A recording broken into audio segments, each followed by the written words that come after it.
मंच पर उपस्थित हमारे प्रिय छोटे भाई नीलू, हमारे प्रदीप, हमारी छोटी बहन विधि, जो कि बहुत विधि पूर्वक बहुत बड़े बड़े काम कर रही हैं मुंबई में, और हमारे प्रिय छोटे भाई सचिन, जो कि बुंदेली बौछार के प्रणेता हैं, और उन्होंने बिल्कुल उनकी यात्रा ऐसी ही है जैसे महाराजा छत्रसाल बुंदेला साहब की यात्रा थी कि जब उनने अपनी यात्रा शुरू करी तो उनके पास कुल 11 सिपाही थे और 5 घोड़सवार आते, और वो के बाद वे चलत चलत इतने बढ़त चले गए कि इत जमुना उत वेदवा और इत रेवा उत डोंस, और छत्रसाल से लड़न की रही न काहू हौस। ऐसे वाले हमारे सचिन, जिन्होंने बहुत छोटे छोटे कदमों से बड़ा लंबा सफर तय कर रहे हैं। और यहाँ पर उपस्थित आप सभी आत्मीय स्वजनों को, जिनका मुझे सदैव लगातार निरंतर, चूंकि हटाना मैं निरंतर आता रहा हूँ, परम पूज्य दत्ता यहाँ पे 1.25 करोड़ पार्थिव शिवलिंग निर्माण महारुद्री यज्ञ का आयोजन करते थे, और ये उनकी अहेतुकी कृपा रही गुरुदेव भगवान की मेरे ऊपर कि उनके द्वारा उनके जीवन काल में 131 बार 1.25 करोड़ पार्थिव शिवलिंग निर्माण महारुद्री यज्ञ का आयोजन हुआ, और उसमें मुझे 130 यज्ञों में शामिल होने का अवसर मिला। यानी उन्होंने 6 अरब के ऊपर शिवलिंग बनाए होंगे पूरे देश के अंदर, और उन तमाम सारे के सारे शिव अभियान में उन्होंने हम जैसे व्यक्ति को निरंतर सक्रिय रखा। अब आप सोच रहे होंगे कि जब भैया 131 में से 130 भाई तो तुम एक का छूट गो, सोच सकत हो तो समस्या या झंझट क्या है कि जो पहला यज्ञ परम पूज्य दत्ता जी ने किया था जबलपुर में, वो सन 1980 में किया था, और हम परम पूज्य दत्ता जी के कृपा क्षेत्र में 1984 में आए थे। तो इस कारण, चूंकि हम उनके कृपा क्षेत्र में उस समय नहीं थे और हमारी अवस्था भी वैसी नहीं थी, लेकिन एक ऐसी अवस्था में पूज्य दत्ता के संपर्क में आ गए थे कि माँ का आंचल छूटा और महात्मा की गोदी हमें मिल गई। तो ऐसी हमारी यात्रा रही है। तो हमारे पास जो कुछ भी है, और इसके कारण मेरा हटा के साथ बहुत लंबा और बड़ा भावनात्मक रिश्ता रहा है। इतने से थोड़ी दूरी पे अगर आप देखो कि जागन्नाथ महादेव, जिनको अपन बांदरपुर में महादेव बैठे हैं, उतनी हमारी भावना पड़ी थी। जहाँ चीज को पूरे क्षेत्र जाना थे। परम पूज्य दत्ता का एक स्थान यहाँ पर दमोह में है, वहां पे वो रहते थे, और एक यहाँ से थोड़ी दूर आप देख रहे होंगे कि घनश्याम बाग, जहाँ पे वो खेती बाड़ी करते थे। तो ये हमारी गुरु भूमि भी है। अभी जब हमने दुबे सर से आपका उद्बोधन में सुन रहा था सर, तो ईमानदारी की बात कर रहा हूं कि मैंने इतनी कर्णप्रिय वाणी और इतना भाव भाषा के ऊपर इतना अच्छा अधिकार मैंने एक लंबे समय के बाद सुना है सर, कि आप निश्चित रूप से लोग भाषा को सिद्ध करते हैं, लेकिन मैं आपको सुनने का लोभ संभरण करके बैठा हुआ था, क्योंकि आपने स्वयं अपने ऊपर विराम लगा दिया। लेकिन मैं आपके बारे में इतना कहूंगा कि आप स्वयं भाषा हैं। भाषा को सिर्फ आपने पढ़ा ही नहीं है, भाषा को आपने गढ़ा भी है, और इसी का परिणाम है कि उस भाषा ने आपको गढ़ के स्वयं को आपको भाषाविद के रूप में नहीं, भाषा के रूप में स्थापित कर दिया है। तो बहुत अद्भुत और आनंद लगा सर हमें आपको सुनते हुए। आपने बैठते साथ ही हमारी पगड़ी उतर गई, माला उतारे के चक्कर में हमारी पगड़ी उतर गई। सबके सामने भाव होगा, भोगे में तो भाव नहीं, क्या अंधियारे में भाव हो। तो हमसे सर ने कान में एक बात कही कि जब भी प्रेम की बात आती है आशुतोष, तो पगड़ी उतर ही जाती है। तो जहां प्रेम, कितनी प्यारी बात कही, कितना सूत्र आपने दिया था बैठे बैठे। तो ये जो छोटी छोटी बातें हैं, और चूंकि मैं जानता हूं कि बुंदेलखंड के बारे में जो आप बोल रहे थे कि सच में वो प्रतिभा है, वो मेधा है कि यहाँ पे तो आप देखेंगे तो परमात्मा श्री राम के जिस शौर्य की आप बात कर रहे थे, या लीला पुरुषोत्तम परमात्मा श्री कृष्ण की जिस नीति की आप बात कर रहे थे, तो कुछ लोग यहाँ पूरे जगत में आप देखेंगे कि पूरे जगत में आपको नीति से प्रीति करने वाले लोग मिल जाएंगे, लेकिन बुंदेलखंड एक ऐसा क्षेत्र है जहां पर प्रीति ही उनकी नीति होती है कि क्या तो वे प्रेम करके जाना है, बस उनको नीति से प्रीति नहीं होती, उनके जीवन में प्रीति ही नीति के रूप में स्थापित होती है। तो ये मेरा सौभाग्य है कि हम उस क्षेत्र के और उस भूमि में हमें आपके साथ रहने का या जन्म लेने का अवसर प्राप्त हुआ। तो खूब खूब अभिनंदन, खूब खूब आप सब लोगों को बधाइयां कि इतने आप निरंतर इतने वर्षों से यहाँ पे बुंदेली महोत्सव या बुंदेली मेला का कार्यक्रम करते रहे हैं। आज देवाधिदेव महादेव की शिवरात्रि है और हम और आप परमपिता परमात्मा गौरी शंकर जी के मतलब मातेश्वरी गौरी और अपने पिता श्री शंकर जी के प्रांगण में बैठे हुए हैं। और ये एक इतना, क्योंकि आज का दिन एक इतना मुहूर्त वाला और इतना शुभ दिन होता है कि इसकी प्रत्येक घड़ी शुभ होती है, इसलिए आज के दिन को आप अमुहूर्त दिन के तौर पे या सर्वमुहूर्त दिन के तौर पे हम और आप जानते हैं। क्यों? क्योंकि आज के दिन ही प्रलयकारी जो होता है वो लयकारी हो गया। आज के दिन ही बाबा बैरागी अनुरागी हो गए। आज ही को दिन है भैया महाशिवरात्रि, जब अलगाव में अलग रहने वाले लगाव के नाते में जुड़ गए। हमारे देवाधिदेव महादेव परमात्मा श्री भोले शंकर आज ही का दिन है जब मातेश्वरी आदिशक्ति मातेश्वरी पार्वती और देवाधिदेव महादेव शिव अपने अपने द्वैत को छोड़कर वो अद्वैत में समाहित हो गए। दो अलग अलग इकाइयां, मतलब ये कहा ही जाता है और ये रामराज अगर आप पढ़ेंगे तो उसमें बात यह है कि जब दो गणित वाले लोग मिलते हैं तो वो एक और एक दो जोड़ते हैं, लेकिन जब दो सैनिक मिल जाएं, वीर योद्धा मिल जाएं तो उनको एक और एक 11 कहा जाता है। लेकिन जब दो प्रेमी मिलते हैं तो एक और एक न 2 होता है और एक और एक न 11 होता है, वो एक और एक हो जाता है। तो ऐसी वाली स्थिति आज के दिन महाशिवरात्रि के पावन पर्व पर हुई है और ये मेरा परम सौभाग्य है कि आज इस पुनीत पावन पर्व पर मैं आप लोगों के बीच में उपस्थित हूं, क्योंकि देवाधिदेव महादेव जो हैं वो तो हम और आपके जैसे आम आदमियों के प्रतीक हैं।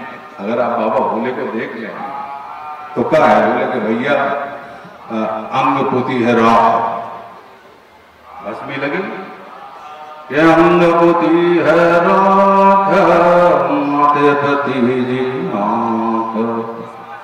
उनको ब्याह चल रहा है अपने तो बुंदेलखंड में। जब ब्याह होते तो आपको लगत हुई है कि अटारी के ऊपर से वधू की सहेलियां देखती हैं कि दूल्हा की बारात चली आ रही है, तो कैसी चली आ रही है बारात, और वे झांकत हैं बाम से, और बारात में झांकने के बाद अपनी सहेली को यानी दुल्हन को भी सूचना देती है। यहाँ पे हमारी बहनें भी बैठी हैं जो सत्य को जानती होंगी कि भैया बारात चली आ रही है, दूल्हा राजा कैसे है।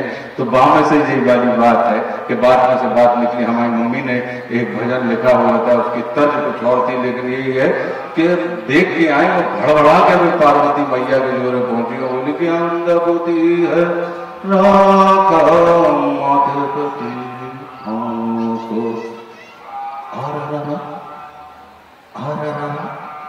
ढूंढा चढ़ो बाबा जी दुल्हनो, गोरा की सज गई बारात, कप कापे जियो भैया गजब भयो बाबा जी दुल्हनो। के बाद भाव का बोले तो अगर आम आदमी की बात करें तो मैं सुनाता जाऊंगा कि उनके भस्म लगी हुई है। तो अगर आम आदमी को देखोगे आप तो वो धूल दूसरे होता है। जब भी वो अपने घर से श्रम के लिए निकलता है तो उसके अंदर उसके पूरे शरीर पर धूल दूसरे होती है। फिर बोले कि क्या है, बोले कि साहब उनके गले में जो श्रृंगार है, बोले सांप बिच्छू धमना हमना खजाने, तो ये जितनी भी बाधाएं हैं उन तमाम बाधाओं को देवाधिदेव महादेव ने श्रृंगार ऑर्नामेंट ज्वेलरी के तौर पे अलंकार के तौर पर डाल दिया। तो बोले कि क्या है, बोले अंग पुती है राख माते पति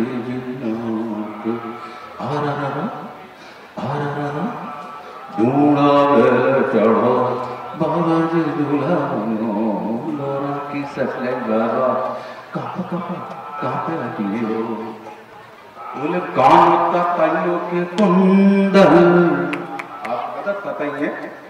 अरे बोले काना ताइयों के कुंडल, हाथों में धरे कमंडल, काना ताइयों के कुंडल, रूप का वर्णन हो रहा है। बोले काना ताइयों के कुंडल, हाथों में धरे कमंडल, धमना को फेंका बंदो बाबा जी धमना है महादेव बेटा के तौर पर, धमना उनके बेटा के तौर पर। तो इतना उनका जो है जो विलक्षण स्वरूप है। तो अगर हम और आप आम आदमी देखेंगे तो हमारे गले में निरंतर बाधाएं हैं, उन बाधाओं को भी हम अपने श्रृंगार बनाते हुए चलते हैं और अपने मार्ग की तरफ तय करते हैं। फिर उनने कहा कि भैया माथे पे बोले इतने कौन याद है, जब हमें माता राम को लोग पूरे याद नहीं आ रहा हो तो हम कौन की तरफ देख के मुझे लगे कि आगे का है। ठीक है, आता जाएगा, क्योंकि विस्तृति तो होती नहीं है, लेकिन मौके के हिसाब से। तो बोले माथे से पसीना छुटाता रहता है जब हम और आप आम आदमी निकलता है। तो आप देखेंगे कि मातेश्वरी गंगा, जिनको हम कहते हैं कि निरंतर झरझर झरझर आपकी जटाओं के ऊपर से बह रही होती हैं, तो जो गंगा है वहां पे हम आम आदमियों के माथे के ऊपर पसीना छुटाता है, यानी निरंतर हम गीले होते रहते हैं।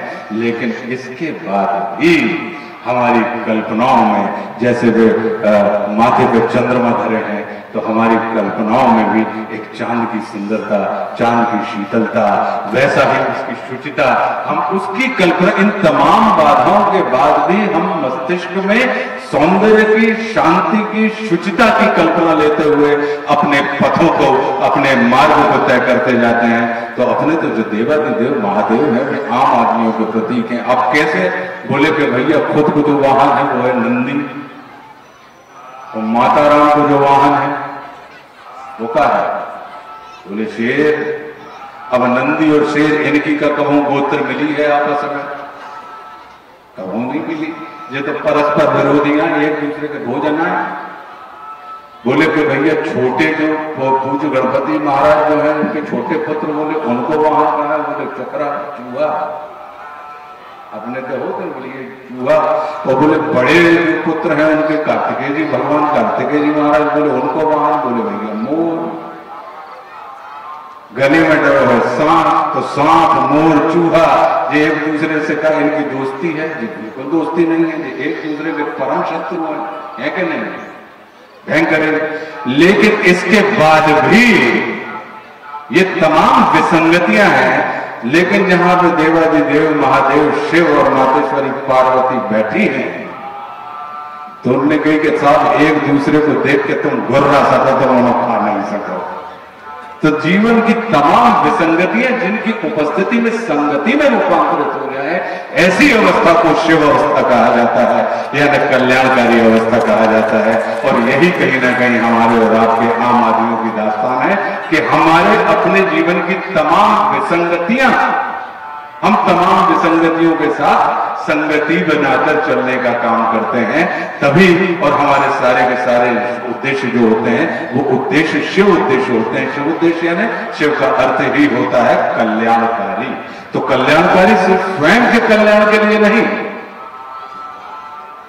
आपके संपर्क में आने वाले समस्त जगत के कल्याण के लिए, जिसके अंदर भाव हो, उस अवस्था वाले व्यक्ति को आप शिव अवस्था कहते हैं, या वो अवस्था जो होती है वो शिव अवस्था होती है। इसीलिए उनके बारे में कहा जाता है, और हम और आपके बारे में भी कही जाता है कि घन घन बोले नाथ तुम्हारे पौड़ी नहीं खजाने में, और 3 लोग बस्ती में बसाए, स्वयं बसे वीराने में। अब देख लो ना, आप और नीचे बैठे हो, 3 ही लोग बस्ती में बता जाए, मुझ के आदमी कोई विधानसभा में पहुंच गो, कोई लोकसभा में पहुंच गो। कल तक पता लगी कि ऐसा कि जिसका भी हाथ आपके सामने फैला, कछु के भी लाने हैं, आपने उसको तथास्तु कह के कि जाओ तुम सड़क पर मारे मारे घूम रहे हो या सड़क पर जा रहे हो, तो चलो हम तुमको अपना प्रतिनिधि बनाकर, अब तुमको जो पगडंडियों के ऊपर गुजर रहे थे, अब हम तुमको राजपथ के मार्ग पर भेजेंगे और सड़क से उठाकर हम तुमको संसद में बैठा देंगे।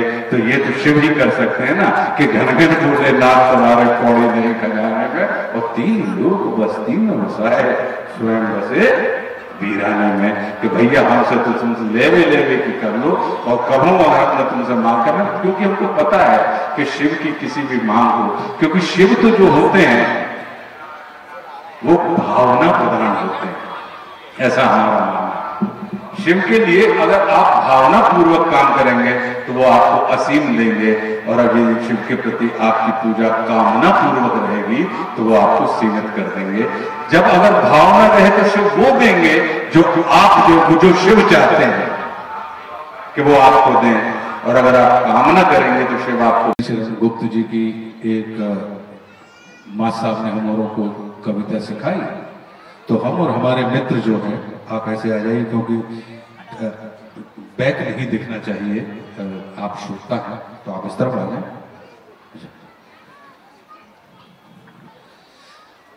तो हमारे अच्छा, हम पढ़ने में थोड़े से कमजोर थे, तो मतलब काम का पढ़ते थे, कमजोर का नहीं तो इतना मुझ के आदमी जाना था बिल्कुल कमजोर में आते, ये जबरन की बढ़वा रिया है।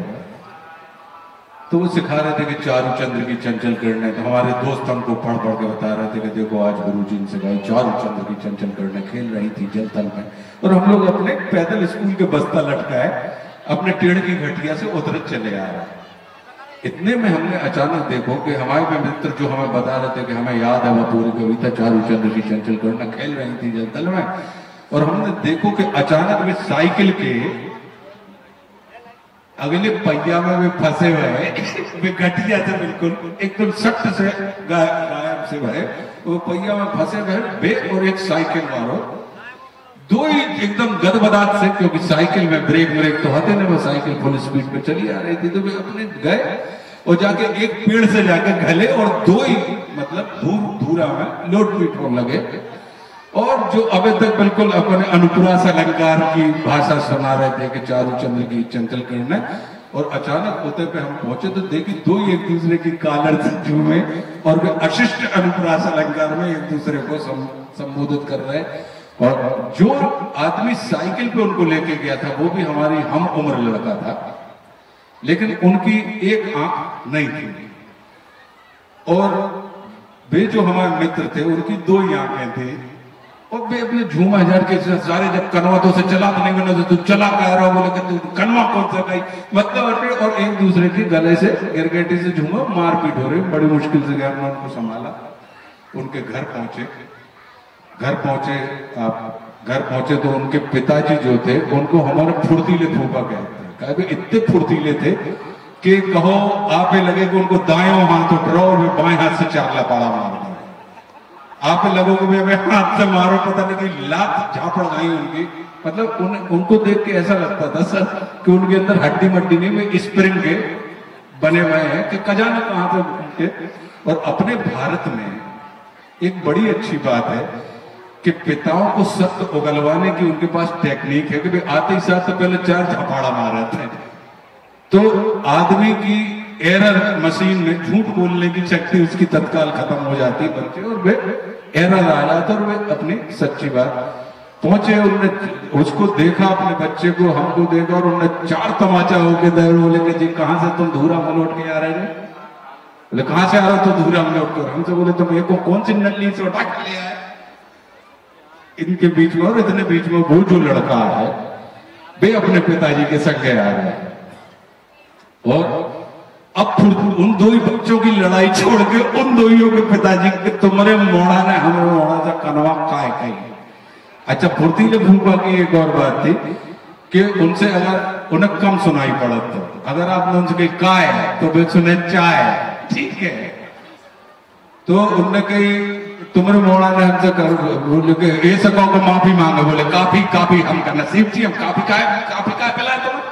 वो दो अरे बोले हम सारे माफी की बात कर रहे, बोले कैसी काफी की बात कर रहे तुम? अब उन्हें वे कह रहे माफी मांगे, वो दो में झूमा झटकी हो गई और वे दो ही लड़ने लगे सर। इतने में हमारे पिताजी आए, तो उनको बड़े भाई का रुतबा था, जैसे कि नीलू हैं, प्रदीप हैं, हमको बड़े भाई मानते हैं, हम आए थोड़ी बहुत तो दबिश होता ही है। तो जब देखो कि झूमा झटकी छूट नहीं रही, तो बाबूजी ने सबसे पहले दो ही हो गए, दो झापड़ मारे और एकदम से शांति हो गई। और फिर जो सूखती वाक्य उन्होंने मुझे दिया है, उसने मुझे व्यंग्य लिखने के लिए प्रेरित किया। वो पुरानी कहावत है, उन्होंने कहा कि देखो कनवा से कनवा कहो तो तुरत है रूठ, अरे हीरे हीरे पूछ लो का क्या चले थी।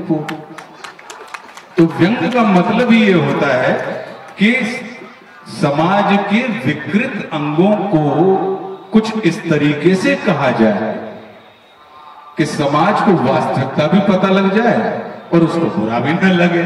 तो जिस शैली में यह कहा जाता है उस शैली को साहित्य में व्यंग्य कहा जाता है। तो ऐसे एक व्यंग्य हमने लिखो है, घटनाक्रम सब धीरे धीरे सुनो तो आप सब समझ में आ जाए। इस कहानी का नाम है सर दल नहीं दिल बदल। चूंकि इसमें बुंदेलखंडी शामिल है इसलिए हम आपको इसको ही सुना रहे हैं। हाल ही में पार्टी बदल कर फुर्सत हुए अपने जनप्रतिनिधि को बड्डे ने घंटा करके चौगड्डा पर घेर लिया और छूटते ही बोले कि काय तुमने कल ही कसम खाई थी कि मरते दम तक साथ ना छोड़ूंगा। हमारे बच्चे नाती पोतों के भविष्य में हमारे ऊपर फक्र होना चाहिए कि उनके बाप दादा ऐसे थे जिनने कठिन समय में उस पार्टी का साथ दिया जिसने उनको कार्यकर्ता से नेता बनाया। कल तो तुम छाती ठोक कर बोल रहे थे कि समाज में जो संदेश जाना चाहिए कि हमारे पापा जी बेकाऊ नहीं टिका हुआ थे। तब रात भर में ऐसा कहा होगा राजा कि तुमने पाल्टी मार का पाल्टी बदल ली। राजा ने दार्शनिक अंदाज में कहा बड्डे ये दुनिया उसी पर फक्र करती है जिसको समाज की फिक्र होती है। हम जिसको समाज की फिक्र होती है, हमें स्त्री के मान सम्मान की बहुत फिक्र है बड्डे। हम किसी नारी की आदेश उसकी इच्छा की अवहेलना नहीं कर सकते। यही से आए हमने पार्टी बदल ली। बड्डे ने अवाक से अपने निवर्तमान प्रतिनिधि की तरफ देखते हुए कहा कि कल ही तुम उस पत्रकार के माइक में अपना मुंह घुसा के कह रहे थे कि पैर पे खड़ी जंग दे जंगा टेक लड़ा मकान है। राजा बोले कि आप गलत बात कर रहे बड्डे, आप बिल्कुल गलत बात कर रहे बड्डे। ये बात हमने कल नहीं परसों कही थी क्योंकि परसों तक हम लक्ष्मी जी की लाइट बनाई थे। लक्ष्मी जी ने लाइट कल रात में हमारे मुंह पे मारी तब जाकर कहूँ हमारी आंखें बोली। कल रात लक्ष्मी जी हमारे घर आई और रोने लगी, हम घर ला गए। हमने तुरते ही उनके पाँव पकड़ लिया और उनसे पूछी क्या हो गया माता राम, काय कौन रो रही हो? वे बोली कि बेटा राजा जो देखो वो औरतों की बेइज्जती करता है। तुमसे लक्ष्मी बहुत कम है बेटा, जो लक्ष्मी की कदर करते हैं। तो बेटा तुम तो चुपचाप हमें अपने पास लुका लो और उन लोगों को साथ छोड़ दो बेटा जो औरतों को आई मतलब माँ की जगह उसके यहाँ में टम लगाकर उसको माटम यानी माटम बनाकर बदनाम करते हैं। हमने उनसे कही कैसी बातें कर रही हैं आप माता? हम तो विपत्ति के साथ ही हैं, मीत विपत्ति के डेवाए ऐसे मीत मिलन के ना है। ऐसे टाइम पे हम पार्टी बदलेंगे तो हमारी बैंक का बेइज्जती हो जाएगी। हमारा इतना कहना था बड्डे कि लक्ष्मी जी ने बेकरार रूप धारण कर लिया। अब तक तो हमने सिर्फ 2 हाथों वाली लक्ष्मी देखी थी मगर उनने अपने 8 ही हाथ निकाला और अपने 8 ही हाथों में पकड़ी हुई मुद्रा से हमें सूदना शुरू किया बड्डे। अब हम क्या बताएं बड्डे, आपको मुद्रा की मार से तो आदमी सिर्फ सूझता है, उसके बचने की संभावना रहती, मानो मुद्रा की मार बड़ी भयंकर होती है बड्डे। वो देंगे जो आप चाहते हैं। तो यही अंतर हो जाता है कि अगर भावना है तो इसका मतलब है कि हम शिव को चाहते हैं और कामना है इसका मतलब है कि हम शिव से चाहते हैं। तो शिव को अगर चाहते हैं तो जो शिव के पास राग वैराग है उस पर तो ऑटोमेटिक हमारा और आपका अधिकार हो जाता है। लेकिन यदि हम शिव से चाहते हैं तो आवश्यक नहीं है कि शिव से मिली हुई चीज में शिव उपस्थित है। भैया हमसे तुमने ले लो कुछ तो जरूरी तो है नहीं है कि हमसे मोबाइल ले लो, मान लो सचिन ने या विधि ने। तो जो मोबाइल हमसे ले लो तो अब जो इनको होगा जरूरी नहीं है कि जब मोबाइल में हम हों। मानो अगर ये सचिन कहें कि दादा हमें तुमसे मोबाइल नहीं चाहिए, हमें तो तुम चाहने, तो भाई मेरे पॉकेट को चाहे मोबाइल हो चाहे रुपया हो पैसा हो चाहे मेरी गाड़ी हो, या सब में इनके ऊपर इनका अधिकार हो जाता है। और अगर हम जा रहे होंगे तो इनको अपने बाजू में बैठा कर ले जाएंगे। तो ये वही वाली बात है। तो ऐसे देवादिदेव महादेव की इस महाशिवरात्रि के पावन पर्व पर हम यहाँ पर उपस्थित हैं। तो मैं परम मतलब अपने गुरुदेव भगवान से प्रार्थना करता हूँ कि वो आपके सभी शिव संकल्पों को पूरा करें और आपके जीवन में जो कुछ भी जितना भी अनिष्ट हो वो अपनी कृपा पूर्वक वो आपके इष्ट हैं, वो इष्ट आपके समस्त अनिष्टों का नाश करते हुए आपको आपके अभिष्ट तक पहुंचाएं। ऐसी हमारी मंगल कामनाएं हैं। प्रिय नीरू बहुत बहुत धन्यवाद। तुमने चलते चलते हमसे कहा था प्रदीप भाई कि दादा हम चाह रहे हैं कि बुंदेली मेला होत है, हम चाहते हैं कि दादा भैया ऐसे नहीं जानते हैं तो क्या करो कपड़ा नहीं लिया बोलो। नहीं जी हमारे पुराने मित्र हैं मनोज, तो ये पे नहीं चाहिए भाई, सब जो कह रहे थे तो मुझके आदमी जाना था कि ये पुराने मित्र हैं, नीलू हमारे छोटा भाई है, प्रदीप हमारे भाई हैं, तो ये तो सबको जानकारी इस बात की होगी। तो पहले लगाओ तो सुनाई, हमें सुनाओ पड़ रहा, उन्हें सुनाई नहीं पड़ रही। हेलो हाँ हेलो, एक चीज अब रह गई है, एक बहुत अच्छी चीज आज से।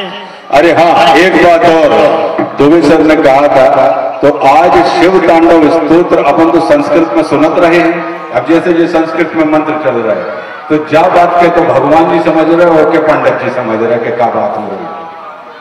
ठीक मनो जिनके लाने जब पूजा हो रही है उनकी समझ में नहीं आ रही कि कौन भाषा में कौन सी बातें चल रही हैं, क्योंकि भाषा का विरोध हमारे और आपके पास। तो शिव तांडव स्तोत्र जो संस्कृत में देवादिदेव महादेव रावण के परम देवादिदेव महादेव के परम भक्त रावण ने लिखा था संस्कृत में, अगर आपको सबको ने सुना ही होगा कि जटा कवि गलत गला प्रवाह स्थले गले वलम वलम विकाम भुजंग तुंग मालकाम, उसमें सौंदर्य है उनका। अक्सर लोग उसको रौद्र रूप में गाते हैं, रौद्र में, जबकि भाव का तो बोले कि रावण अपने गुरु जी के रावण को, अब जब इतने सर्वसमर्थशाली गुरु हों तो चेलों को कहीं ना कहीं अपनी भक्ति का भी अहंकार तो हो ही जाता है कि, और एक समय ऐसा लगा था कि चेलों में जा लगा था कि गुरु जी हम चला रहे हैं, विजय बोल जाते हैं कि गुरु ही है जो हमें चला रहे हैं, तो पीछे पीछे से आदमी को लगने लगे चेलों को, अगर हम न होते, अगर हम चेला न होते तो आप गुरु नहीं होते, तो बई लपका है वैसे का जो लपका लगो, या उसी झोंक में रावण को लगा कि आज तो हम अपने गुरुदेव को कैलाश समेत उठाएंगे, लोगों की एक भुजाएं उठाएंगे, मेरी 20 भुजाएं होती हैं, मेरी 20 भुजाएं हैं, और आज तो मैं कैलाश समेत इनको मातेश्वरी पार्वती के साथ लोग लुड़िया नहीं उठा सके, पूरा पर्वत उठाते वे लपाका में पहुंच गए। मातेश्वरी पार्वती और देवादिदेव महादेव दोनों बैठे थे, और मातेश अच्छा माँ जो होती है वो अपने बच्चे के मन की बात को तुरंत समझ जाती है। माँ से माँ कुछ समझे इसके लिए बच्चे को बोलने की जरूरत नहीं होती, और पिता को अगर कुछ समझाना हो तो उसके लिए बच्चों को सन्नाटे नहीं शब्दों का सहारा लेना पड़ता है। तो मातेश्वरी जगत जननी समझ गई कि जब मामला क्या है, रावण अपने इस, क्योंकि अहंकार कई किस्म का होता है, धन के अहंकार का भी निदान है, पद के अहंकार का भी निदान है, लेकिन भक्ति से उत्पन्न होने वाले यानी धर्म से उत्पन्न होने वाले अहंकार का निदान बहुत मुश्किल है। एक दफा हो जाए तो रावण उसी ताप से ग्रसित होकर चले आ रहे थे कि आज तो हम मातेश्वरी जगदम्बा सहित देवादिदेव महादेव के कैलाश को उठा लेंगे, और जब उठाने की बात आई और उन्होंने जैसे ही मातेश्वरी पार्वती ने कहा कि देखिए रावण इस मद में चले आ रहे हैं कि वो अब इतनी चेष्टा करना चाहते हैं कि आपके आसन यानी कैलाश को अब वो उठा के संसार को ये दिखाना चाहता है कि अब हमने, गुरु ने हमें नहीं उठाया, हमने ही गुरु को उठाया हुआ है। तो आपको इसकी, इस बात की, इस चेष्टा की, इस कुचेष्टा को आपको ध्यान रखना चाहिए। अगर आपने इसे अभी नहीं रोका तो फिर आप इसे कभी नहीं रोक पाएंगे। तो रावण जैसे ही आए और उन्होंने अपनी भुजाओं को कैलाश की जड़ में लगाने का प्रयास किया और उठाया, और महादेव ने बैठे बैठे सिर्फ अपना अंगूठे का नक्शो कैसे अपन कर दे अंगूठा, तो अंगूठे का दबाव रखा और रावण के दोनों हाथ, बीचों हाथ उसके नीचे, और वो तड़पने लगा, और उस तक ये बात पहुंच गई कि नहीं ये कुचेष्टा और ये अनाधिकृत चेष्टा है, मुझे नहीं करनी चाहिए। तो अब वे मान जाए, गुरुजी मान जाए, हमारे भगवान मान जाए, तो माने कैसे, जरूरी करने पड़ जाए। उनके रूप की, उनके सौंदर्य की। तो रावण ने उस समय शिव तांडव स्तोत्र का, कि जहां पर रावण पूरे भावाभिभूत होकर शिव तांडव स्तोत्र में उनके सौंदर्य का, उनके रूप का, उनकी कलाओं का, इन तमाम चीजों का संस्कृत निष्ठ तरीके से और एक निश्चित लहर में वर्णन कर रहे हैं। तो वो जो शिव तांडव स्तोत्र था, उसका सरल हिंदी में भावानुवाद कि वो क्या बात थी, उसको हम हमारा एक छोटा सा YouTube चैनल है, जिसको आज महाशिवरात्रि के पर्व पर हमने लॉन्च किया है। उसका नाम है पंचतंत्र 1। तो अगर समय मिले तो लगा लें। वैसे तो मुझको डाटा माटा खर्चा करते रहे थे, अब न हो तो आज शिवरात्रि है, जैसे जैसे मंगल वेला करीब आती जा रही है, तो उस मांगलिक स्तुति को अवश्य सुनना, क्योंकि हमारे मन में एक इच्छा थी कि इस भारतवर्ष के प्रत्येक कंठ में और प्रत्येक कान में देवादिदेव की ये मांगलिक स्तुति अगर आज के दिन पहुंच जाए, तो मुझे लगता है कि इससे बड़ा आनंद का विषय कुछ और नहीं होगा। तो वो आप निश्चित रूप से सुनना। अब बोलो मनोज भैया क्या कह रहे थे? निवेदन ये घटों के घूमने की 2-4 लाइनें हमें सुनने मिल जाती हैं भाई। तो पूरे सुनने की बात कर रहे हैं, जैसे ने बात कर दी, तुम कह रहे 2-4 सुनने मिल जाते हैं। आप तो पूरा सुनिए, पूरा सुनिए, पूरा नीलू सुनाएंगे। नीलू मतलब यहाँ बजा के सुना देना। नीलू मनो हम जो चाहते कि जो तो अकेले भोजन भजन खजाना यारी, अपने बुंदेलखंड में कही जाता है कि भोजन भजन खजाना यारी, ये सब पर्दे के अधिकारी। ये फलत कब है? अपन भोजन करो तो अपने बुजुर्ग क्या कहते, सर आप लोग क्या कहते थे? एकांत में करना चाहिए, ठीक। लेकिन आजकल भोजन क्या होने लगा? हम समूह भोज करने लगे। तो भोजन जो फलना चाहिए था, वो जो पचना चाहिए था, जो पोषण करना चाहिए था, वो अपच होने लगा। भजन पहले क्या होती कि भजन करो तो बोले एकांत में करिए भैया। अब अपन क्या करने लगे? बोले मिल के कारण भजन। तो जब मिलके आप समूह में करने लगे तो क्या हो गया कि उसका प्रचार तो हुआ, लेकिन व्यक्ति का परिष्कार नहीं हुआ। तो जो भजन है उसने प्रचार तो कर दिया, लेकिन क्या वो परिष्कार में सहायक हुआ? और भजन की का महत्व क्या है? वो सिर्फ प्रचार ही नहीं, वो आपके हमारे परिष्कार में कारक होता है। फिर खजाना अपने तो कही जाता है कि भैया कोई के सामने कभों रुपया गिनने की आदत नहीं डाला। तो जब भी कभी आपको खजाना यानी अपने धन को गिनना हो तो उसको अकेले में गिनना चाहिए, यानी उसका प्रदर्शन नहीं करना चाहिए। और आज की तारीख में क्या हम लोगों उनने गड्डी निकाली और उड़ान लगे और पाटल लगे कि मतलब हम रुपया दिखें, पहले उनको दिखाने की मनाही थी। आज की तारीख में दिखाने की पूरा दौर शुरू हो गया। तो भजन ने क्या करने, धन क्या करने लगा? जो धन हमारी विपत्ति का निवारक होता था, वो धन हमारी विपत्ति का कारक हो गया। तो उसने भी रिएक्शन करना शुरू कर दिया। और यारी चाहे आपकी परमात्मा से हो, यारी चाहे आपकी आत्मा से हो, यारी चाहे आपकी महात्मा से हो, और यारी चाहे लौकिक हो या पारलौकिक हो, उसके लिए पर्देदारी बहुत जरूरी होती थी। लेकिन आज की तारीख में हम उन तमाम, चाहे मान लीजिए कि हम पत्नी है हमारी, हमारा प्रेम है उनसे, तो वो एकांत का विषय था।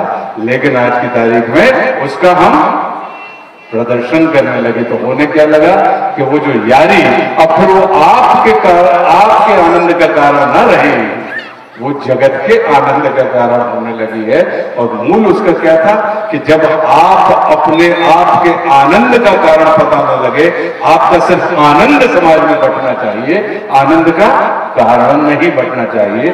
तो भैया हम तो बिल्कुल नहीं सुने हैं इतने, तो हम तो जाके अपने अपने सबरे आदमी मोबाइल धरे हैं, जाके अपनी रात भी वैसे ही 12 बजे रात्रि में उनकी शादी हुई थी देवादिदेव महादेव की। अपनी मंगल लीला समीप आ रही, अपने अपने मोबाइल पे लेके कनक सुनो और आनंद लो कि जटाओं से है जिनके जल प्रवाह, मात्र गंग का गले में जिनके सच रहा है हार गंग का, और धमक धमक धमक डमरू कह रहा शिव शुभम, तरल अनल गगन पवन धरा धरा शिव शुभम। वे नंदनी के वंदनी नंदनी स्वरूप है, तीन लोक के पिता स्वरूप एक रूप है, कृपालु ऐसे है कि चित्त जप रहा शिवाय शिवम, तरल अनल गगन पवन धरा धरा शिवाय शिवम। तो हमने जो 2 सुना दें, बाकी के 15 आप ये सुनने पड़ो और अपने कान में सुनिए। जब आप कान में सुनेंगे, जब आप उसको अपने कान में सुनेंगे तो वो स्वतः ही आपके कंठ में उतर आएगा।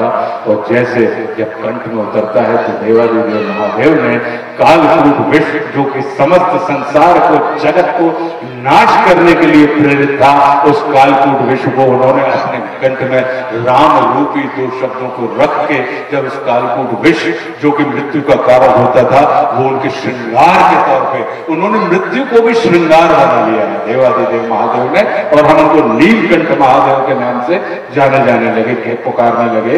तो वैसे ही जब वो आपके कानों से उठते हुए जो शिव स्तुति है, जब वो आपके कंठ का हिस्सा बनेगी, तो आप देखेंगे कि फिर चाहे कालकूट हो और चाहे कोई भी किस्म विष, मतलब आज की तारीख में विष क्या होता है? सबसे बड़ी मरणांतक पीड़ा हमें किस बात से मिलती है? आज की तारीख में जो विश्व तुल्य है वह अपमान है। हम सब कुछ बर्दाश्त कर सकते हैं, लेकिन हम अपमान बर्दाश्त नहीं कर सकते हैं। लेकिन मजबूरी देखिए हमारी आपकी कि हमें मजबूरी वश उस अपमान को भी बर्दाश्त करना पड़ता है। और हम कहा करते हैं हम उसको अपने कंठ में धारण कर लेते हैं। क्यों? क्योंकि अगर उस अपमान को हमने अंदर ले लिया तो हम नष्ट हो जाएंगे, हमारा तेज नष्ट हो जाएगा। और कहीं धोखे से हमने उस अपमान को वापस समाज को लौटा दिया तो समाज नष्ट हो जाएगा, उसका तेज और तेज नष्ट हो जाएगा। तो उस अपमान को हम कहाँ पे धारण करते हैं? हम अपने कंठ में धारण कर लेते हैं और उसको श्रृंगार बना लेते हैं। और हम इस मार्ग पे चलते हैं कि यदि सम्मान पाना चाहते हो तो ऐसे ही व्यक्ति को सम्मान मिलता है जिसके अंदर अपमान के साथ डील करने का हुनर होता है, जो अपमान को भी बहुत गरिमा के साथ डील कर सके। वही व्यक्ति परमात्मा के माध्यम से कहीं ना कहीं भविष्य में आगे चल के सम्मान प्राप्त करने की श्रेणी में आता है। तो मेरा यही मानना है, मैं यही निवेदन करूंगा कि आप सबके कान के माध्यम से वो आपके कंठ में उपस्थित हो जाए वो स्थिति। और जब अगली बार कभी मैं आपके पास आऊं तो आपके कंठ से मेरे कानों तक वो स्तुति पहुंचे जो मेरे कंठ से आज आपके कानों तक पहुंची है। तो ऐसी हमारी अभिलाषा है मनोज। तो आज मैं 2 सुनाऊंगा भैया। अब और बताओ आपकी क्या फरमाइश है? अरे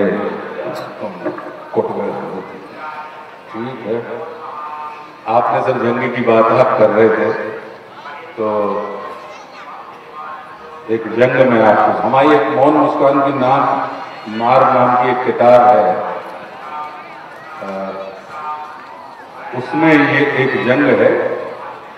अब भैया जंग का मतलब क्या होता है? जंग का मतलब होता है, हमें जो लिखने का हुनर इस वजह से आया कि हम जब छोटे हथे गाड़ा वाला में पढ़ रहे थे तो हम और हमारा एक मित्र थे, स्कूल 9वीं कक्षा में थी। तो हमारे एक घाट से उतर के, हमारा घर जो है वो घाट से उतर के, वो वाला माइक दे दू कैसे, जब हम जातरपी में होकर तब तो अच्छो रहता हूँ। जातरपी में ऑल द बेस्ट तो कह रहे, अच्छा कॉर्डलेस, हमने सुनी ऑल द बेस्ट। तो